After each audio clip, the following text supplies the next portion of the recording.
ನಮಸ್ಕಾರ ಸ್ನೇಹಿತರೆ, ನಮ್ಮ ನಂಬಿಕೆಗೆ ಸ್ವಾಗತ. ಸ್ನೇಹಿತರೆ, ಭಾರತ ಹಾಗೂ ಪಾಕಿಸ್ತಾನದ ನಡುವೆ ಯುದ್ಧ ಸ್ಥಿತಿ ನಿರ್ಮಾಣವಾಗಿದೆ. ಪಾಕಿಸ್ತಾನದ ವಿರುದ್ಧ ಭಾರತ ಎರಡನೇ ಬಾರಿ ಆಪರೇಷನ್ ಸಿಂಧೂರ್ ಕಾರ್ಯಾಚರಣೆಯನ್ನ ಮುಂದುವರೆಸಿದೆ. ಭಾರತದ ಗಡಿಯಿಂದ 24 ಕಿಲೋಮೀಟರ್ ದೂರದಲ್ಲಿರುವ ಲಾಹೋರ್ನತ್ತ ಭಾರತದ ಕ್ಷಿಪಣಿಗಳು ಧಾವಿಸಿವೆ. ಉಗ್ರ ನೆಲೆಯನ್ನು ಗುರಿಯಾಗಿಸಿ ದಾಳಿ ನಡೆಯುತ್ತಿದೆ. ಪಾಕಿಸ್ತಾನವು ಪ್ರತಿ ದಾಳಿ ನಡೆಸಿ ಭಾರತೀಯ ಸೇನೆಯನ್ನ ಹಿಮ್ಮೆಟ್ಟಿಸಲು ಪ್ರಯತ್ನಿಸಿ ಸಂಪೂರ್ಣವಾಗಿ ವಿಫಲವಾಗಿದೆ. ಪಾಕ್ ಸೇನೆಯು ಭಾರತದ ವಾಯುನೆಲೆಗಳ ಮೇಲೆ ವಾಯುದಾಳಿ ನಡೆಸಿವೆ ಮಾತ್ರವಲ್ಲ, ಭಾರತದ ಆಪರೇಷನ್ ಸಿಂಧೂರ್ಗೆ ಪಾಕಿಸ್ತಾನ ಪತರಗುಟ್ಟಿ ಹೋಗಿದೆ. ಪಾಕಿಸ್ತಾನದ ಬಂದರು ನಗರಿ ಎಂದೇ ಖ್ಯಾತಿ ಪಡೆದಿರುವ ಕರಾಚಿ ಹಾಗೂ ಇಸ್ಲಾಮಾಬಾದ್ ಮೇಲೂ ಭಾರತ ದಾಳಿ ಮಾಡುತ್ತಿದ್ದು, ಪಾಕಿಸ್ತಾನ ಅಕ್ಷರಶಃ ನಲುಗಿ ಹೋಗಿರುವುದಂತೂ ಸುಳ್ಳಲ್ಲ. ಉಧಂಪುರ್, ಸಾಂಬಾ, ಜಮ್ಮು, ಅಖ್ನೂರ್, ನಾಗ್ರೋಟ್ ಮತ್ತು ಪಠಾನ್ಕೋಟ್ ಪ್ರದೇಶಗಳಲ್ಲಿ ಭಾರತೀಯ ಸೇನೆಯ ವಾಯು ರಕ್ಷಣಾ ಘಟಕಗಳು ನಡೆಸಿದ್ದ ದೊಡ್ಡ ಪ್ರಮಾಣದ ಡ್ರೋನ್ ಕಾರ್ಯಾಚರಣೆಯಲ್ಲಿ 50ಕ್ಕೂ ಹೆಚ್ಚು ಡ್ರೋನ್ಗಳನ್ನು ಯಶಸ್ವಿಯಾಗಿ ತಟಸ್ಥಗೊಳಿಸಲಾಗಿದೆ. ಈ ಕಾರ್ಯಾಚರಣೆಯಲ್ಲಿ L-70 ಬಂದೂಕುಗಳು, Ju-23mm ಶಿಲ್ಕಾ ವ್ಯವಸ್ಥೆಗಳು ಮತ್ತು ಇತರೆ ಸುಧಾರಿತ UAS ಶಸ್ತ್ರಾಸ್ತ್ರಗಳ ಬಳಕೆ ಸೇರಿದ್ದು, ವೈಮಾನಿಕ ಬೆದರಿಕೆಗಳನ್ನು ಎದುರಿಸಲು ಸೈನ್ಯದ ದೃಢವಾದ ಸಾಮರ್ಥ್ಯವನ್ನು ಪ್ರದರ್ಶಿಸಿತ್ತು. ಪಾಕಿಸ್ತಾನ ಸಶಸ್ತ್ರ ಪಡೆಗಳು 2025 ಮೇ 8 ಮತ್ತು 9 ಮಧ್ಯರಾತ್ರಿ ಇಡೀ ಪಶ್ಚಿಮ ಗಡಿಯಲ್ಲಿ ಡ್ರೋನ್ಗಳು ಮತ್ತು ಇತರೆ ಯುದ್ಧ ಸಾಮಗ್ರಿಗಳನ್ನು ಬಳಸಿಕೊಂಡು ಅನೇಕ ದಾಳಿಗಳನ್ನು ನಡೆಸಿದವು. ಜಮ್ಮು ಮತ್ತು ಕಾಶ್ಮೀರದ ನಿಯಂತ್ರಣ ರೇಖೆಯ ಉದ್ದಕ್ಕೂ ಪಾಕ್ ಪಡೆಗಳು ಹಲವಾರು ಕದನ ವಿರಾಮ ಉಲ್ಲಂಘನೆಗಳನ್ನು ಮಾಡಿವೆ. ಡ್ರೋನ್ ದಾಳಿಗಳನ್ನು ಪರಿಣಾಮಕಾರಿಯಾಗಿ ಹಿಮ್ಮೆಟ್ಟಿಸಲಾಯಿತು ಮತ್ತು CFVಗಳಿಗೆ ಸೂಕ್ತ ಉತ್ತರ ನೀಡಲಾಯಿತು. ಭಾರತೀಯ ಸೇನೆಯು ರಾಷ್ಟ್ರದ ಸಾರ್ವಭೌಮತ್ವ ಮತ್ತು ಪ್ರಾದೇಶಿಕ ಸಮಗ್ರತೆಯನ್ನು ಕಾಪಾಡಲು ಬದ್ಧವಾಗಿದೆ. ಇನ್ನು ಇತ್ತ ಕಡೆ ಅಯ್ಯೋ ನೀರಿಲ್ಲ ಎಂದು ಬಾಯಿ ಪಡ್ಕೊಳ್ತಿದ್ದ ಪಾಕಿಸ್ತಾನಕ್ಕೆ ಭಾರತ ಇದೀಗ ಸಲಾಲ್ ಹಾಗೂ ಬಾಗ್ಲಿಹಾರ್ ಅಣೆಕಟ್ಟುಗಳಿಂದ ನೀರು ಬಿಡುಗಡೆ ಮಾಡಿದ್ದು ಜಲಗಾತ ನೀಡುತ್ತಿದೆ. ಭಾರತದ ವಾಯುಸೇನೆ ಜೊತೆಗೆ ನೌಕಾಪಡೆಯು ಜಂಟಿಯಾಗಿ ಅಟ್ಯಾಕ್ ಮಾಡುತ್ತಿವೆ. ಪಾಕಿಸ್ತಾನದ ಪ್ರಮುಖ ನಗರಗಳಾದ ಇಸ್ಲಾಮಾಬಾದ್, ಬಂದರು ನಗರಿ ಕರಾಚಿ ಮೇಲೆ ಭಾರತದ ದಾಳಿ ಮುಂದುವರೆದಿದ್ದು, ಪಾಕಿಸ್ತಾನದ ಮೇಲೆ ನಿರಂತರ ಕ್ಷಿಪಣಿ ದಾಳಿ ನಡೆಸಲಾಗುತ್ತಿದೆ. ಭಾರತದ ಗಡಿಯಿಂದ 24 ಕಿಲೋಮೀಟರ್ ದೂರದಲ್ಲಿರುವ ಲಾಹೋರ್ನತ್ತ ಭಾರತದ ಕ್ಷಿಪಣಿಗಳು ಧಾವಿಸಿವೆ. ಜೊತೆಗೆ ಸಿಯಾಲ್ಕೋಟ್ ಮೇಲೂ ದಾಳಿ ನಡೆಸಿದೆ. ಉಗ್ರ ನೆಲೆಯನ್ನ ಗುರಿಯಾಗಿಸಿ ಈ ದಾಳಿ ನಡೆಸುತ್ತಿದ್ದು, ಈ ಮೂಲಕ ಭಾರತೀಯ ಸೇನೆಯು ಪಾಕಿಸ್ತಾನಕ್ಕೆ ಖಡಕ್ ಉತ್ತರ ನೀಡುತ್ತಿದೆ. ಲಾಹೋರ್ನಲ್ಲಿ ಬೀಡು ಬಿಟ್ಟಿರುವ ಲಷ್ಕರ್ ಇ ತೊಯ್ಬಾ ಮುಖ್ಯಸ್ಥ ಉಗ್ರಗಾಮಿ ಹಸೀಫ್ ಸಯೀದ್ ಮನೆಯನ್ನು ಭಾರತೀಯ ಸೇನೆ ಟಾರ್ಗೆಟ್ ಮಾಡಿ ಅವನ ಮನೆಯನ್ನ ಧ್ವಂಸಗೊಳಿಸುವ ಎಲ್ಲಾ ಮುನ್ಸೂಚನೆಯೂ ಇದೆ. ಇನ್ನು ಪಾಕಿಸ್ತಾನದ ರಾವಲ್ಪಿಂಡಿಯ ಕ್ರಿಕೆಟ್ ಸ್ಟೇಡಿಯಂ, ಲಾಹೋರ್ನಲ್ಲಿನ ಏರ್ ಡಿಫೆನ್ಸ್ ಸಿಸ್ಟಮ್ ಮೇಲೆ ಭಾರತೀಯ ವಾಯುಸೇನೆ ದಾಳಿ ಮಾಡಿ ಸರ್ವನಾಶ ಮಾಡಿತ್ತು. ಕಚ್ನಲ್ಲಿದ್ದ ಪಾಕಿಸ್ತಾನದ 3 ಡ್ರೋನ್ಗಳನ್ನು ನಾಶ ಮಾಡಲಾಗಿದೆ. ಇದರ ಬೆನ್ನಲ್ಲೇ ಇಸ್ಲಾಮಾಬಾದ್, ಕರಾಚಿ ಸೇರಿದಂತೆ ಆ ದೇಶದ ಪ್ರಮುಖ 7 ನಗರಗಳ ಮೇಲೆ ಭಾರತ ದಾಳಿ ಮಾಡಿದೆ. ಪಾಕ್ ಪ್ರಯೋಗ ಮಾಡಿದ ಜೆಟ್ 50ಕ್ಕೂ ಹೆಚ್ಚು ಡ್ರೋನ್ಗಳು, ಶೆಲ್ ಮತ್ತು ಕ್ಷಿಪಣಿಗಳು ಟುಸ್ಪಟಾಕಿಯಂತೆ ನೆಲಕ್ಕೆ ಉರುಳಿವೆ.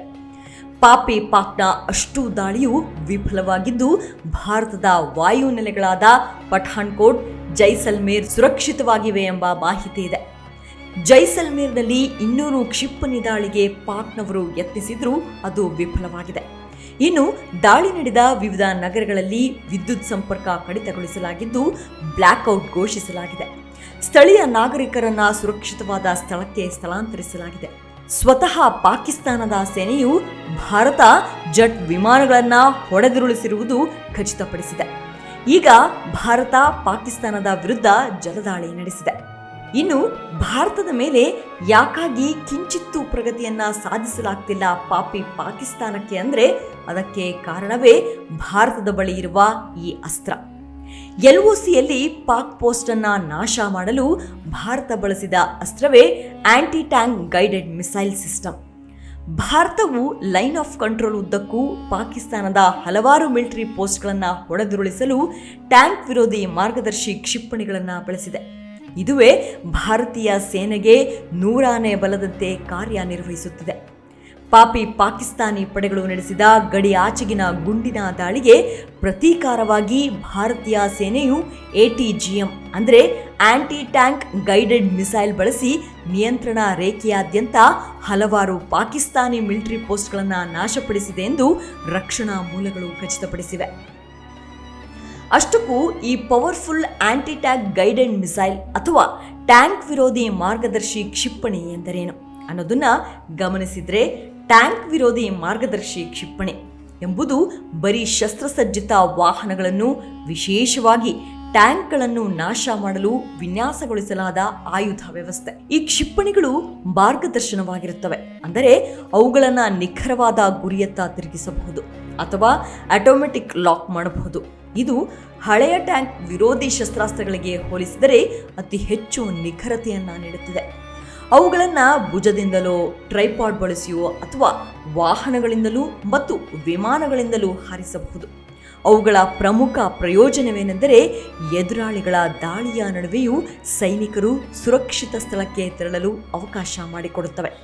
ಇನ್ನು ಈ ATGM ಹೇಗೆ ಕಾರ್ಯನಿರ್ವಹಿಸುತ್ತದೆ ಅಂದರೆ, ಹೆಚ್ಚಿನ ATGMಗಳು ಶೇಪ್ ಚಾರ್ಜನ್ನು ಬಳಸುತ್ತವೆ. ಇದು ಒಂದು ವಿಶೇಷ ರೀತಿಯ ಸ್ಫೋಟಕವಾಗಿದ್ದು, ಒಂದು ಟಾರ್ಗೆಟ್ ಫಿಕ್ಸ್ ಆದರೆ ತನ್ನೆಲ್ಲ ಸಾಮರ್ಥ್ಯವನ್ನು ಒಂದೇ ದಿಕ್ಕಿನಲ್ಲಿ ಕೇಂದ್ರೀಕರಿಸುತ್ತದೆ. ಅದರ ಪವರ್ ಹೇಗಿರುತ್ತದೆ ಅಂದರೆ, ಟ್ಯಾಂಕರ್ನಲ್ಲಿ ಬಲಿಷ್ಠ ರಕ್ಷಾ ಕವಚವನ್ನು ಭೇದಿಸುವಷ್ಟು ಶಕ್ತಿಯುತವಾಗಿರುತ್ತವೆ. ಕೆಲವು ಆಧುನಿಕ ATGMಗಳು ಟೆಂಡಮ್ ಸಿಡಿತಲೆಗಳನ್ನು ಬಳಸುತ್ತವೆ. ಇದರರ್ಥ ಅವು 2 ಬಾರಿ ಸ್ಫೋಟವಾಗುವ ಸಿಸ್ಟಮ್ ಹೊಂದಿರುತ್ತವೆ. ಮೊದಲ ಸ್ಫೋಟವು ಟ್ಯಾಂಕ್ನ ಹೊರಗಿನ ಯೂನಿಟ್ ಅನ್ನು ಹೊಡೆದು ಸಕ್ರಿಯಗೊಳಿಸುತ್ತದೆ. ಇದನ್ನು ಸ್ಫೋಟಕ ಪ್ರತಿಕ್ರಿಯಾತ್ಮಕ ರಕ್ಷಾ ಕವಚ ಅಂದರೆ ERA ಎಂದು ಕರೆಯಲಾಗುತ್ತದೆ. ಹೊರಕ್ಕೆ ಸ್ಫೋಟಿಸುವ ಮೂಲಕ ಕ್ಷಿಪಣಿಗಳನ್ನು ಧ್ವಂಸಗೊಳಿಸುವ ERA ಸಿಸ್ಟಮ್ ಅನ್ನು ವಿನ್ಯಾಸಗೊಳಿಸಲಾಗಿದೆ. ಎರಡನೇ ಸ್ಫೋಟವಾಗುವ ಟ್ಯಾಂಕ್ನ ಕೆಳಗಿರುವ ಮುಖ್ಯ ರಕ್ಷಾ ಕವಚವನ್ನೇ ಭೇದಿಸಿ ಶತ್ರುಗಳನ್ನು ಛಿದ್ರಗೊಳಿಸುವ ಸಾಮರ್ಥ್ಯ ಇದಕ್ಕಿದೆ. ATGMಗಳನ್ನು ಹಗಲು ಮತ್ತು ರಾತ್ರಿ ಎರಡೂ ಸಮಯದಲ್ಲೂ ಕಾರ್ಯನಿರ್ವಹಿಸುವಂತೆ ವಿನ್ಯಾಸಗೊಳಿಸಲಾಗಿದೆ. ಇದು ಎಲ್ಲ ರೀತಿಯ ಹವಾಮಾನಗಳಲ್ಲೂ ಉಪಯುಕ್ತವಾಗುವಂತೆ ಕಾರ್ಯನಿರ್ವಹಿಸುತ್ತದೆ. ಅವುಗಳಲ್ಲಿ ಕೆಲವು ಟಾಪ್ ಅಟ್ಯಾಕ್ ಮೋಡ್ ಅನ್ನು ಕೂಡ ಹೊಂದಿವೆ, ಅಂದರೆ ಅತ್ಯಂತ ದುಸ್ತರವಾದ ಸ್ಥಳದಿಂದಲೂ ಟ್ಯಾಂಕ್ ಅನ್ನು ಹೊಡೆಯುವ ಸಾಮರ್ಥ್ಯ ಹೊಂದಿದೆ. ಅನೇಕ ಆಧುನಿಕ ATGMಗಳು ಡ್ಯುಯಲ್ ಮೋಡ್ ಸೀಕರ್ ಎಂದು ಕರೆಯಲ್ಪಡುತ್ತವೆ. ಇದು ATGMಗಳಿಗೆ ತಮ್ಮ ಗುರಿಯನ್ನು ಹೆಚ್ಚು ನಿಖರವಾಗಿ ಪತ್ತೆ ಹಚ್ಚಲು ಮತ್ತು ಕೂಡಲೇ ದಾಳಿ ಮಾಡಲು ಸಹಾಯ ಮಾಡುತ್ತದೆ. ATGM ಹೇಗೆ ಕ್ಷಿಪಣಿಗಳನ್ನು ನಿಷ್ಕ್ರಿಯಗೊಳಿಸಿ ಹೊಡೆದುರುಳಿಸುತ್ತವೆ ಅಂದರೆ, ಕೆಲವು ಟ್ಯಾಂಕ್ಗಳು ಕ್ಷಿಪಣಿಯನ್ನು ನಿಲ್ಲಿಸಲು ಪ್ರತಿಕ್ರಿಯಾತ್ಮಕ ರಕ್ಷಾ ಕವಚವನ್ನು ಬಳಸುತ್ತವೆ. ಇವು ವಿಶೇಷ ಫಲಕಗಳನ್ನು ಹೊಂದಿರುತ್ತವೆ. ಅವು ಒಮ್ಮೆಲೆ ದಾಳಿ ಮಾಡಿದಾಗ ಹೊರಕ್ಕೆ ಸ್ಫೋಟಗೊಳ್ಳುತ್ತವೆ. ಇನ್ನೂ ಕೆಲವು ಟ್ಯಾಂಕ್ಗಳು ಸ್ಲೇಟ್ ರಕ್ಷಾ ಕವಚವನ್ನು ಬಳಸುತ್ತವೆ. ಇದು ಲೋಹದ ಪಂಜರವಾಗಿದ್ದು ಕ್ಷಿಪಣಿಯ ಫ್ಯೂಸನ್ನು ನಿಷ್ಕ್ರಿಯಗೊಳಿಸಿ ಕ್ಷಣ ಮಾತ್ರದಲ್ಲೇ ಸ್ಫೋಟಗೊಳ್ಳುವಂತೆ ಮಾಡುತ್ತವೆ. ಕ್ಷಿಪಣಿಯ ಸಂಕೇತಗಳನ್ನು ಜಾಮ್ ಮಾಡುವ ಅಥವಾ ಮೆಸೇಜ್ ಕಂಟ್ರೋಲರ್ಗಳನ್ನು ಹ್ಯಾಕ್ ಮಾಡುವಂತಹ ಅತ್ಯಾಧುನಿಕ ವ್ಯವಸ್ಥೆಗಳು ಇವೆ. ಇಸ್ರೇಲ್ನ ಮೆರ್ಕಾವಾದಂತಹ ಮುಂದುವರೆದ ಟ್ಯಾಂಕ್ಗಳು ಟ್ರೋಫಿ ಎಂಬ ವ್ಯವಸ್ಥೆಯನ್ನು ಬಳಸುತ್ತವೆ. ಇದು ಒಳಬರುವ ಕ್ಷಿಪಣಿಗಳನ್ನು ಗುರುತಿಸಿ ಅವು ಅಪ್ಪಳಿಸುವ ಮೊದಲೇ ಅವುಗಳನ್ನು ಹೊಡೆದುರುಳಿಸುತ್ತದೆ. ಈ ರೀತಿಯ APS ಅಂದರೆ ಆಂಟಿ ಪ್ರೊಟೆಕ್ಟ್ ಸಿಸ್ಟಮ್ ವ್ಯವಸ್ಥೆ ಅಳವಡಿಸಿದ್ದು ಅತಿ ಹಗುರವಾಗಿದ್ದರೂ ಅತ್ಯಂತ ಪರಿಣಾಮಕಾರಿಯಾಗುವಂಥದ್ದು. ಇನ್ನು ಹೇಗೆ ಕೆಲಸ ಮಾಡುತ್ತವೆ ಅಂದರೆ, ಕ್ಷಿಪಣಿಯನ್ನು ಉಡಾಯಿಸುವ ಮೊದಲು ಮಿಸೈಲ್ ಆಪರೇಟರನ್ನು ನಾಶ ಮಾಡಲು ಈ ಟ್ಯಾಂಕ್ಗಳು ಹೊಗೆ, ಧೂಳು ಅಥವಾ ಜೆಟ್ ಉಗುಳುವ ಬೆಂಕಿಯನ್ನು ಬಳಸಿಕೊಳ್ಳುತ್ತವೆ. ಇಂದು 130ಕ್ಕೂ ಹೆಚ್ಚು ದೇಶಗಳು ATGMಗಳನ್ನು ಬಳಸುತ್ತಿವೆ ಮತ್ತು ರಷ್ಯಾ ಉಕ್ರೇನ್ ಯುದ್ಧದಂತಹ ಸಂಘರ್ಷಗಳಲ್ಲಿ ವ್ಯಾಪಕವಾಗಿ ಬಳಸಿಕೊಳ್ಳಲಾಗಿದೆ. ಮಂಗಳವಾರ ಮತ್ತು ಬುಧವಾರ ಮಧ್ಯರಾತ್ರಿ ಭಾರತವು ಆಪರೇಷನ್ ಸಿಂಧು ನಡೆಸಿ ಪಾಕಿಸ್ತಾನ ಮತ್ತು ಪಾಕ್ ಆಕ್ರಮಿತ ಕಾಶ್ಮೀರದೊಳಗಿನ ಭಯೋತ್ಪಾದಕ ಶಿಬಿರಗಳ ಮೇಲೆ ವೈಮಾನಿಕ ದಾಳಿ ನಡೆಸಿದ್ದಲ್ಲದೆ ಇಸ್ಲಾಮಾಬಾದ್ನ ಕ್ಷಿಪಣಿ ಮತ್ತು ಡ್ರೋನ್ ದಾಳಿಯನ್ನು ಯಶಸ್ವಿಯಾಗಿ ವಿಫಲಗೊಳಿಸಿದೆ. ಈ ATGM ಸಾಧನವನ್ನು ಬಳಸಿಯೇ ಜಮ್ಮು, ಪಠಾಣ್ಕೋಟ್ ಮತ್ತು ಉಧಂಪುರದಲ್ಲಿನ ಮಿಲಿಟರಿ ಸ್ಥಾಪನೆಗಳನ್ನು ಗುರಿಯಾಗಿಸಿಕೊಂಡು ಕನಿಷ್ಠ 50 ಡ್ರೋನ್ ದಾಳಿಗಳನ್ನು ತಟಸ್ಥಗೊಳಿಸಲಾಗಿದೆ ಎಂದು ಭಾರತೀಯ ಸೇನಾ ಅಧಿಕಾರಿಗಳು ತಿಳಿಸಿದ್ದಾರೆ. ಹೀಗೆ ಇಂತಹ ಅತ್ಯಾಧುನಿಕ ಸಾಧನಗಳಷ್ಟೇ ಅಲ್ಲದೆ ನುರಿತ ತಂತ್ರಜ್ಞರು ಭಾರತೀಯ ಸೇನೆಯಲ್ಲಿದ್ದಾರೆ. ನಿಖರತೆ, ಪ್ರಖರತೆ, ನಿಷ್ಠೂರತೆಯಿಂದ ದಡಿವಿಲ್ಲದೆ ಕೆಲಸ ಮಾಡುವ ಹೆಮ್ಮೆಯ ಸೈನಿಕರಿದ್ದಾರೆ. ಅವರೆಲ್ಲರ ಪರಿಶ್ರಮಕ್ಕೆ ಹ್ಯಾಟ್ಸ್ ಆಫ್ ಹೇಳಲೇಬೇಕು. ಇನ್ನು ತಾಯಿ ಜಗದಾಂಬೆಯ ಆಶೀರ್ವಾದ ಭಾರತೀಯ ಸೈನಿಕರ ಮೇಲಿದೆ. ಶತ್ರುಗಳ ಹುಟ್ಟಡಗಿಸೋದೊಂದೇ ಮುಂದಿನ ಗುರಿ. ಜೈ ಹಿಂದ್, ಜೈ ಭಾರತ.